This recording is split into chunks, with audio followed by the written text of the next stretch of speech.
Descubre qué hay detrás de tu forma de comer y atrévete a vivir la vida que se te antoja. Esto es ¿De qué tiene hambre tu vida? Con Ana Arismendi.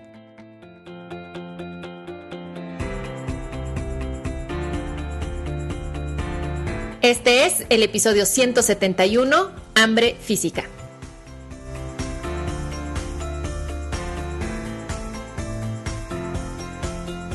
Hola comunidad, les doy la bienvenida al mejor podcast en español sobre psicología de la alimentación. Mi nombre es Ana Arismendi, especialista en esta fascinante disciplina que explora la relación emocional, mental y corporal que tenemos con la comida. Y hoy les voy a hablar de un tipo de hambre al que curiosamente no le había dedicado todo un episodio, aunque la he tocado en diferentes programas y es importantísima y claro que se merece su propio programa. Y este tipo de hambre es el hambre física. El hambre física nos indica que nuestro cuerpo necesita nutrientes y energía para mantener la homeostasis y se satisface a través de alimentos densos en nutrientes.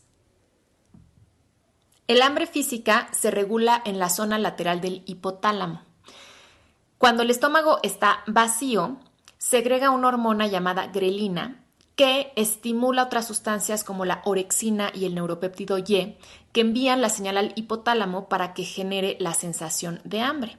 Asimismo, cuando el estómago está vacío, pues genera esa sensación tan característica del hambre, del hueco en el abdomen, que también llama nuestra atención y que nos hace saber que tenemos hambre. El hambre física tiene signos y síntomas muy evidentes y particulares que todos absolutamente hemos sentido. Estas señales son un claro vacío o hueco en el estómago, movimiento intestinal que a veces produce ruido, disminución de la energía, distracción y disminución en la concentración y pensamientos sobre comida.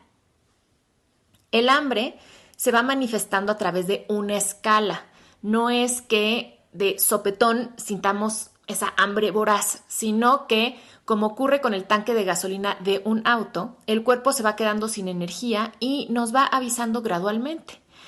El mejor momento para comer es cuando experimentamos claramente estas señales principales de hambre, que no son molestas ni dolorosas, pero sí muy evidentes, tanto así que llaman nuestra atención.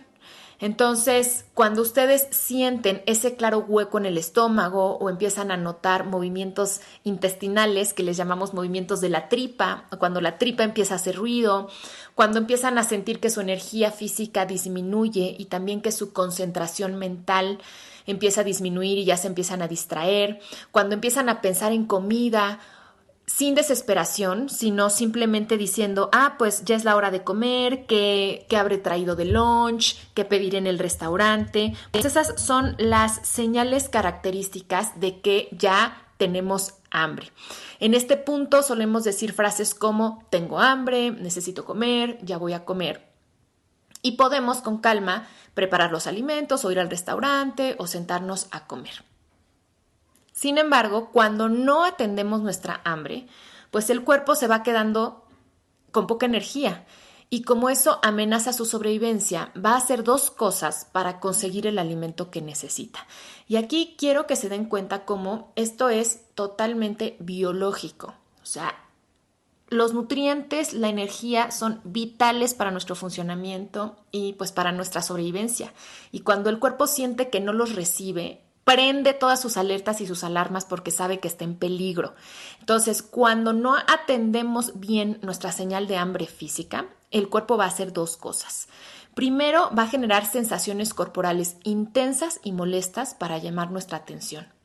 Quiero aquí recalcar que la sensación de hambre, cuando es moderada, no genera dolor ni molestia. Simplemente se siente el hueco, se siente el movimiento intestinal, se siente una ligera disminución de energía, pero eso no es doloroso, sino simplemente es algo que puede ser incómodo y, bueno, tiene la intención de incomodarnos, pues para que llame nuestra atención y vayamos a conseguir comida.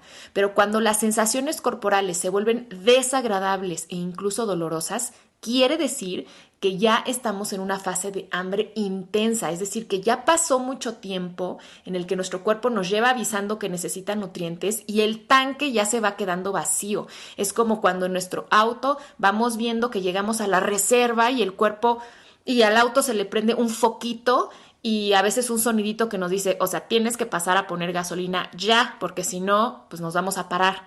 Bueno, el cuerpo igual nos avisa que ya está llegando a la reserva a través de estas sensaciones intensas y molestas.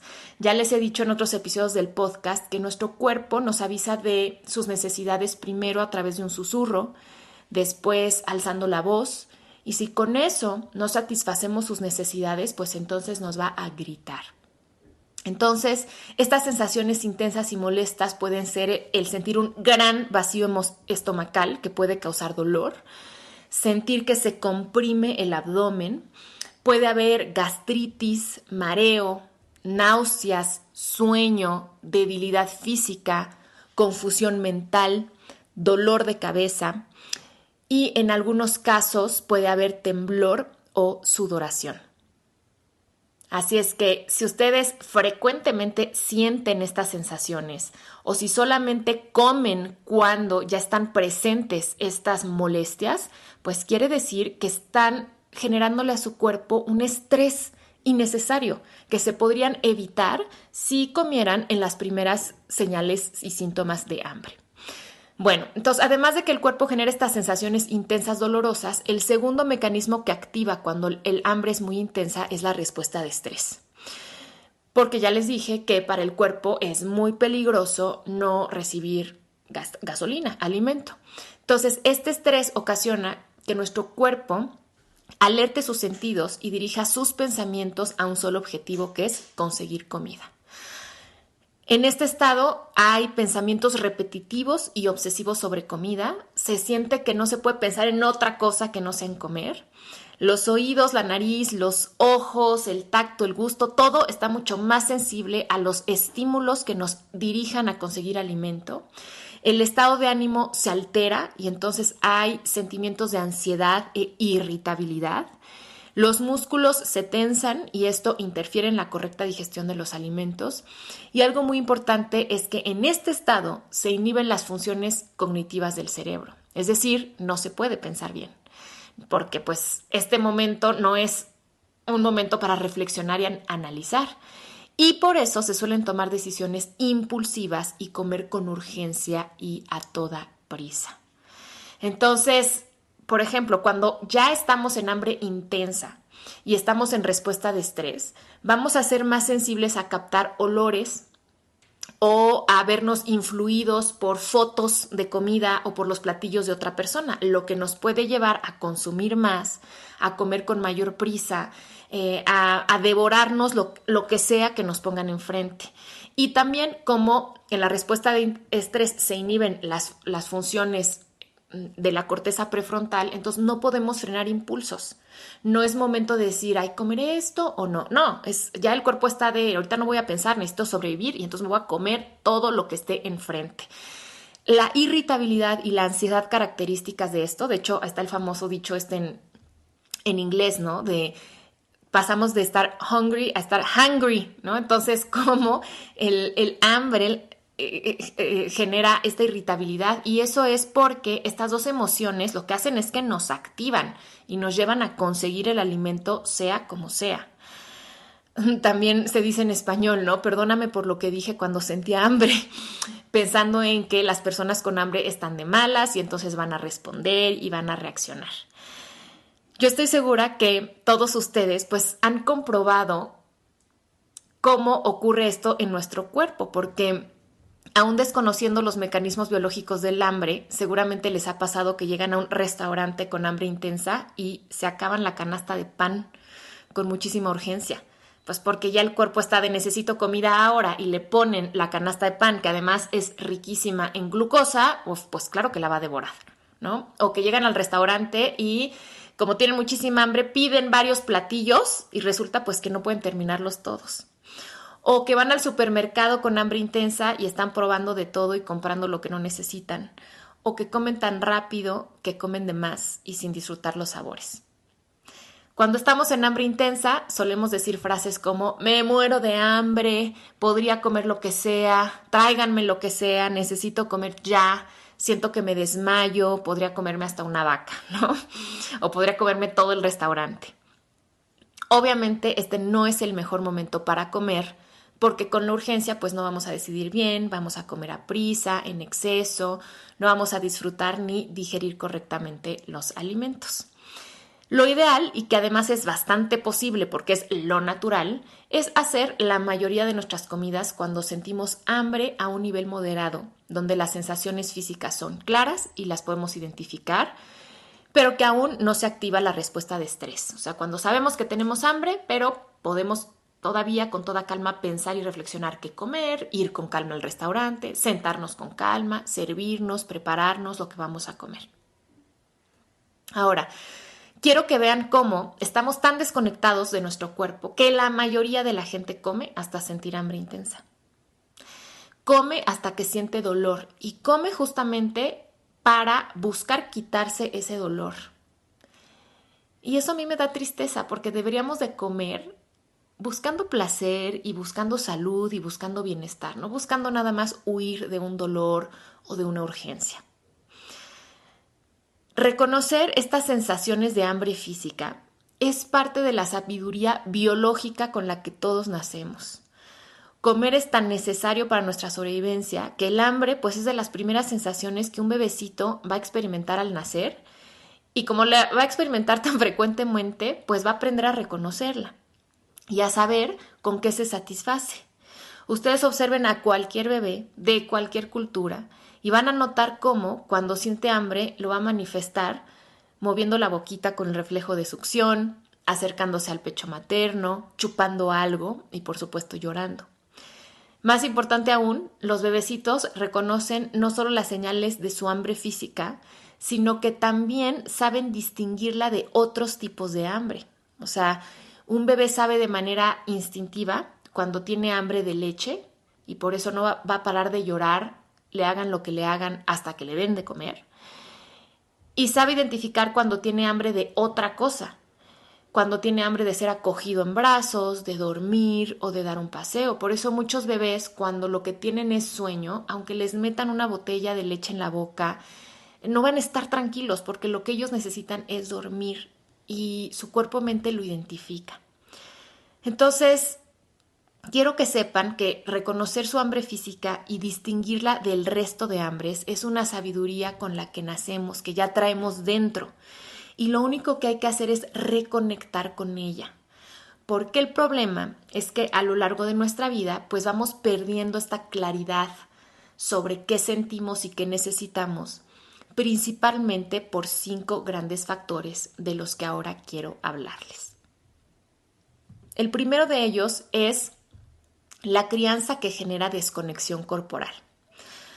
Cuando los padres no respetan el hambre de los niños y los obligan a comer cuando no tienen apetito o no les dan de comer cuando tienen hambre, eso hace que los niños se desconecten de esa sensación y se habitúen a comer no de acuerdo a sus señales internas, sino a los estímulos externos. Y ojo, respetar el hambre de los niños no quiere decir no generarles hábitos o darles comida siempre que lo solicitan. Por favor, escuchen el episodio anterior a este, donde, junto con la experta Rebeca Hernández, hablamos de cómo educar a los niños para que se alimenten de manera intuitiva y competente.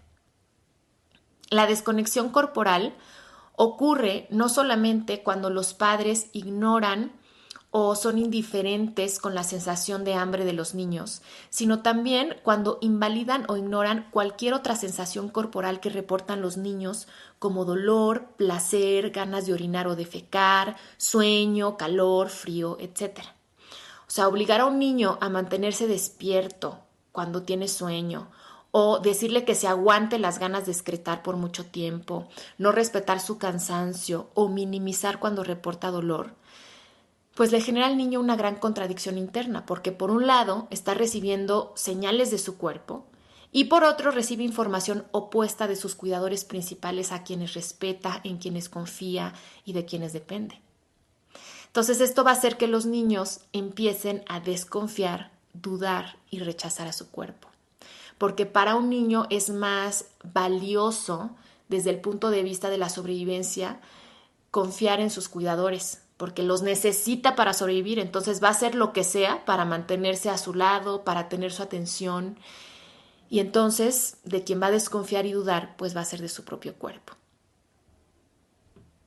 Y estas experiencias de desconexión corporal van a instalar creencias que van a marcar la vida de la persona y la relación con su cuerpo. Creencias del tipo, mi cuerpo no es de fiar, tengo que controlar a mi cuerpo, las sensaciones de mi cuerpo son indeseables o molestas o peligrosas o generan rechazo, mi cuerpo no merece ser atendido, mi cuerpo no merece salud, mi cuerpo no merece descanso, mis necesidades fisiológicas no son válidas, o la creencia de no hay suficiente. Esta última en especial cuando al niño se le provee de manera insuficiente comida, abrigo o descanso. Desafortunadamente, todo esto no se queda como pues experiencias quizá dolorosas o no óptimas en la infancia, sino que todo esto tiene efectos a largo plazo, no solamente en el comportamiento y en los hábitos, sino en el funcionamiento del sistema nervioso. Cuando los niños aprenden que su cuerpo no es confiable ni merecedor de atención y respeto, cuando viven con la mentalidad de escasez, su cuerpo-mente va a activar una serie de mecanismos para protegerse y sobrevivir. Por ejemplo, ante la mentalidad de carencia que dice no hay suficiente, se va a activar el mecanismo de ahorro de energía, que va a impulsar a la persona a comer y almacenar energía cuando haya comida disponible, puesto que su cuerpo-mente está operando bajo el mandato de no siempre hay, entonces para protegerme, cuando hay, voy a comer y voy a ahorrar, pues para tener suficiente después. Y esto es lo que muchas veces puede después condicionar el cuerpo a lo largo de la vida. O sea, quizá ya en la vida adulta, pues sí hay comida disponible y sí hay descanso disponible y sí hay abrigo disponible, pero si yo no he cambiado mis creencias y yo sigo viviendo con esa idea y mi sistema nervioso cambió y se configuró para vivir de acuerdo a esa creencia, pues entonces en la vida adulta voy a estar con este mecanismo de protección y de ahorro. Los invito a que observen qué tanto sienten que la educación que recibieron de niños, de adolescentes, incluso la que reciben ahora como adultos a través de la información que consumen, favorece la desconexión corporal. Esta falta de confianza, esta falta de conocimiento y simplemente de conexión con las sensaciones del cuerpo. Yo les diría que esto es muy común.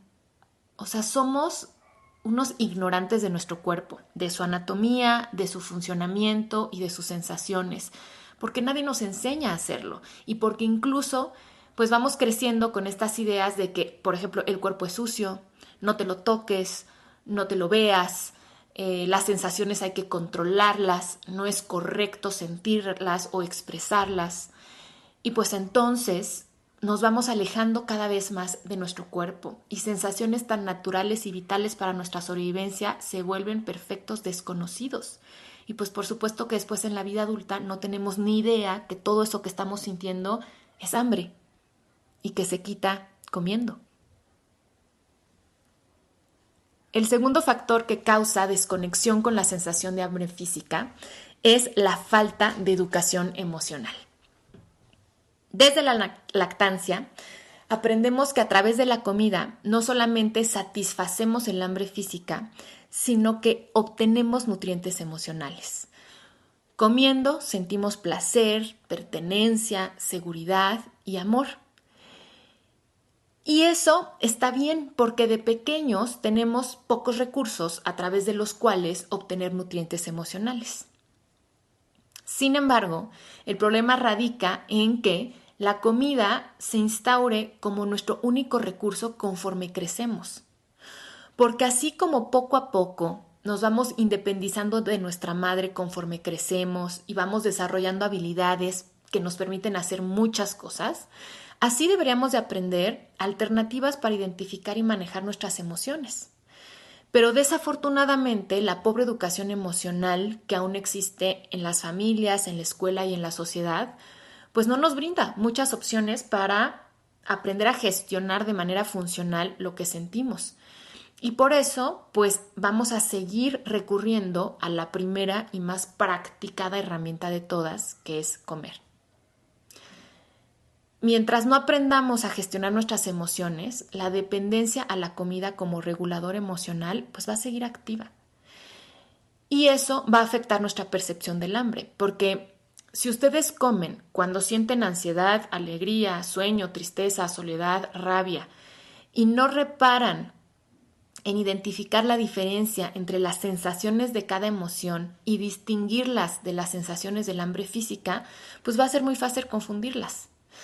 La gente confunde mucho malestar con hambre.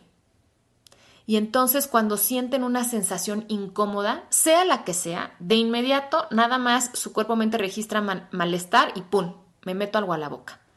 Entonces, pues ya no nos queda claro esa sensación incómoda, de dónde viene, qué es y qué significa.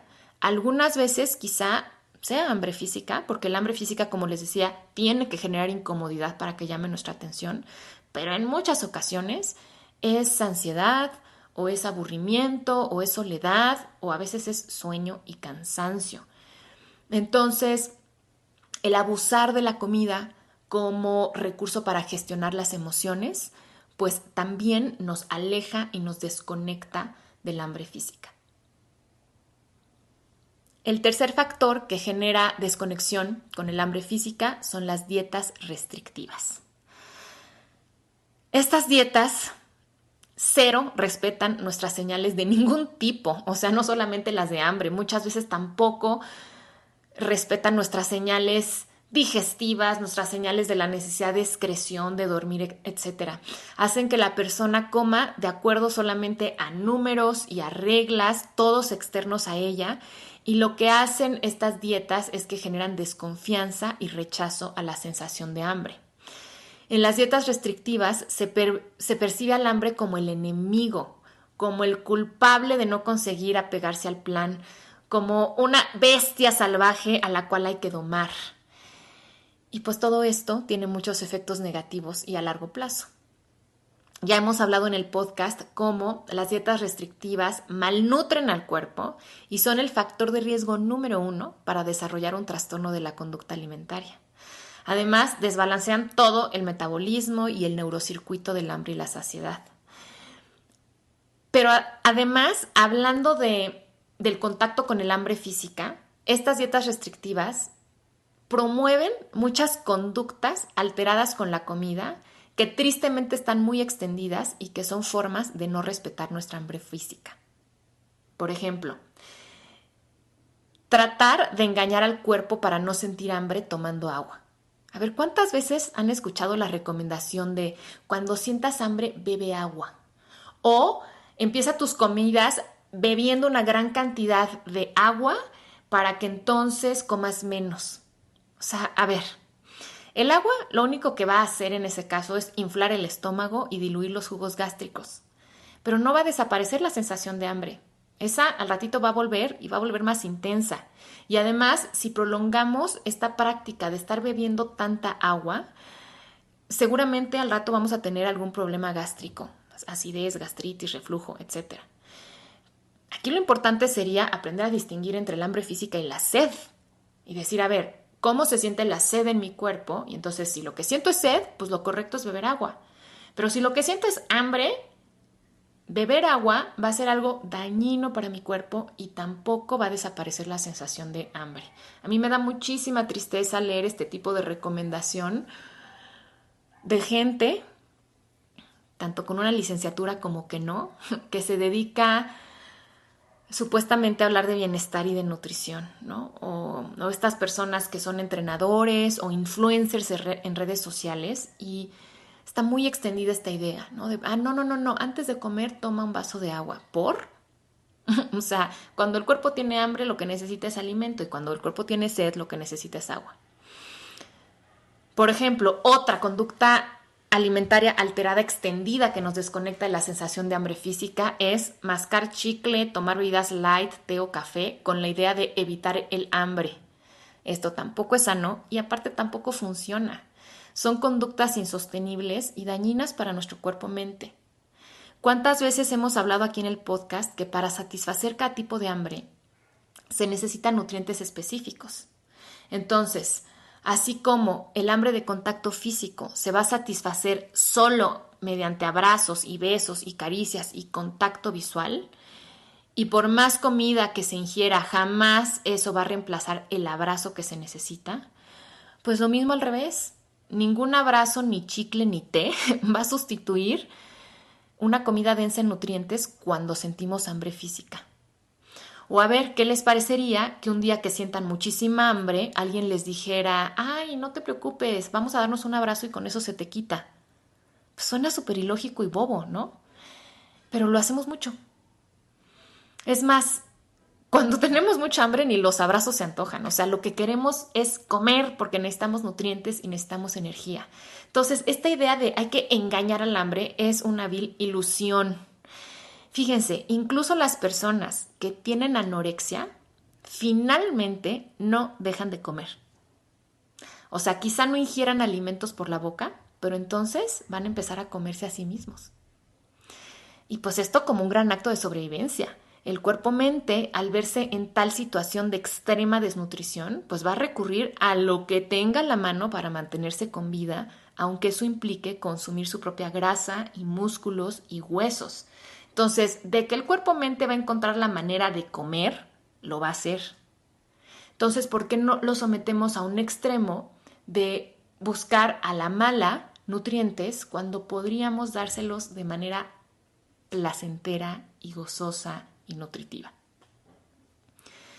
Las dietas restrictivas también enseñan a ignorar el hambre y aguantarla, lo cual tampoco funciona y va a generar excesos posteriormente. Recuerden, restricción siempre lleva a rebelión.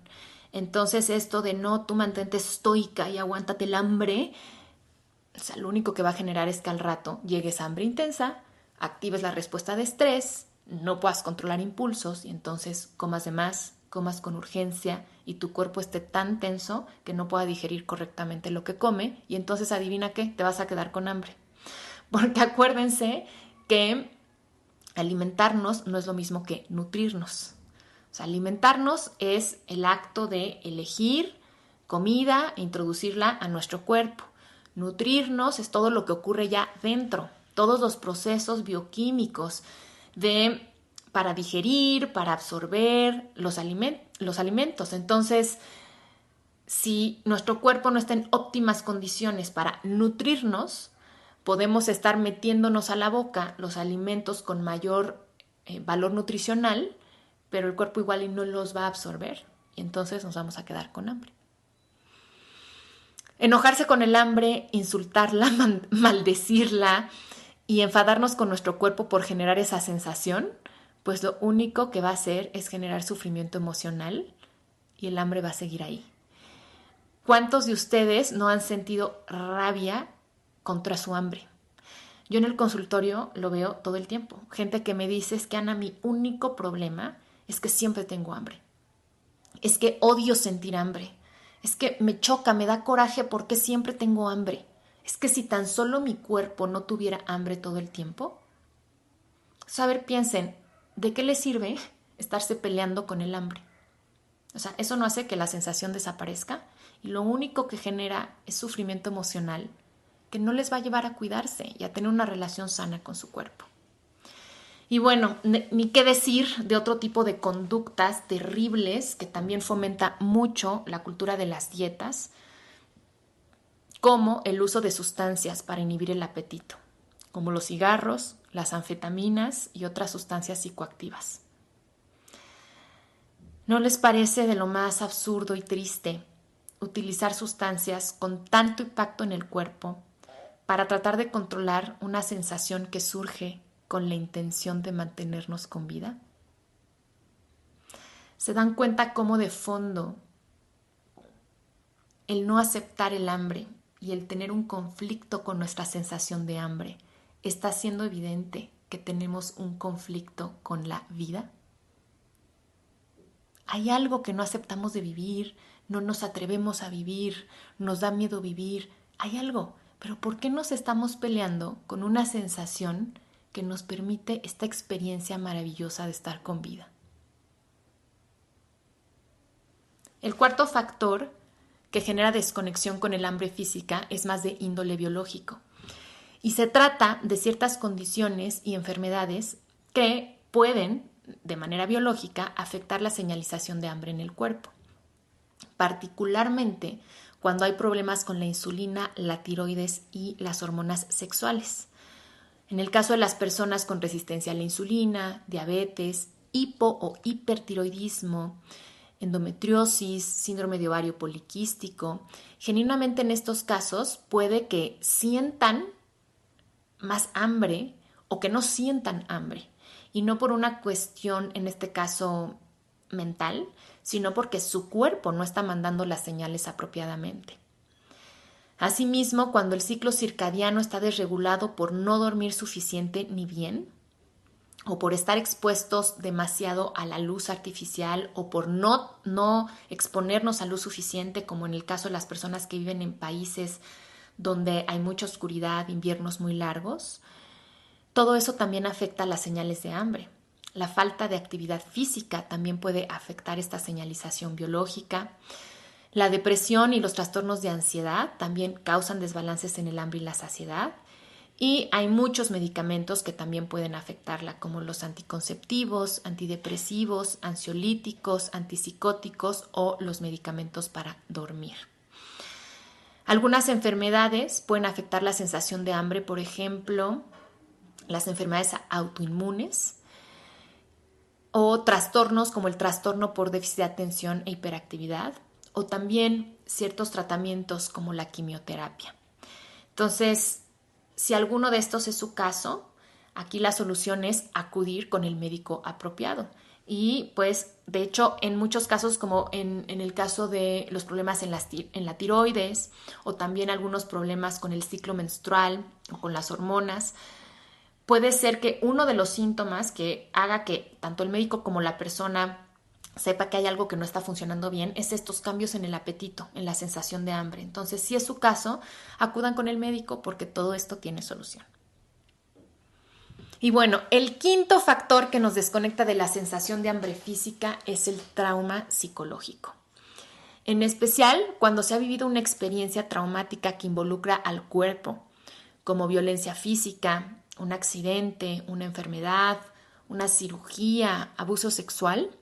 Esto puede crear una experiencia de inseguridad corporal que por un lado genera la creencia de que sentir, o sea, que entrar en contacto con las sensaciones corporales es peligroso y que habitar el cuerpo es peligroso también. Es decir, que sentir mi cuerpo y habitarlo me pone en peligro. Y por otro lado, también el trauma psicológico genera una reacción en el sistema nervioso y endocrino que puede alterar el funcionamiento del hipotálamo, de la ínsula, de la amígdala, de la tiroides, del intestino, y pues todo eso va a impedir que el cuerpo emita correctamente las señales de hambre y saciedad. O que la persona las perciba adecuadamente, porque en muchas ocasiones el cuerpo sí está mandando esas señales, pero, por ejemplo, puede haber una cierta insensibilidad causada también por estos cambios biológicos. Entonces, si este es su caso, si ustedes saben que puede haber algún trauma psicológico detrás de esta desconexión con su cuerpo, les sugiero comenzar escuchando el episodio 144 que se llama ¿Cómo sentirte segura en tu cuerpo?, donde les explico un poco más de esto y les comparto algunos ejercicios para recobrar confianza corporal. Pero además es de suma importancia que acudan a terapia psicológica para resolver el trauma de raíz. Esto tiene solución. Y todos esos cambios biológicos que genera el trauma pueden ser revertidos y el cuerpo es tan sabio que puede regresar a su balance. Muy bien. Bueno, pues ya vimos las señales que nos indican que estamos sintiendo hambre física para que de ahora en adelante presten atención a ese hueco, ese vacío en el estómago, a ese movimiento intestinal, a los pensamientos de comida, a la sensación de cansancio, disminución de energía y desconcentración. Y para que empiecen a entender que cuando sienten eso, ya están sintiendo hambre, que esas son las señales naturales de hambre física. Ya vimos también que todos nacemos con la capacidad de identificarla. Y les hablé sobre los 5 principales factores que nos han desconectado del hambre física y estoy segura que se han identificado con uno o con varios. Ahora, todos estos factores son cambios que ocurren a lo largo de nuestra vida, pero recuerden que de base está la sabiduría interior para identificar, respetar y honrar nuestra hambre. Entonces, ¿qué hacemos, Ana?, se preguntarán. Bueno, pues no entren en pánico porque en el próximo episodio les voy a compartir estrategias para reconectar con su hambre física y nutrirla adecuadamente. A que los dejé con hambre de saber más, ¿verdad? Un abrazo y hasta el próximo episodio.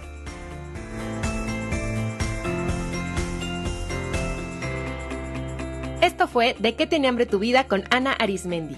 Para más información visita www.dequetienehambretuvida.com.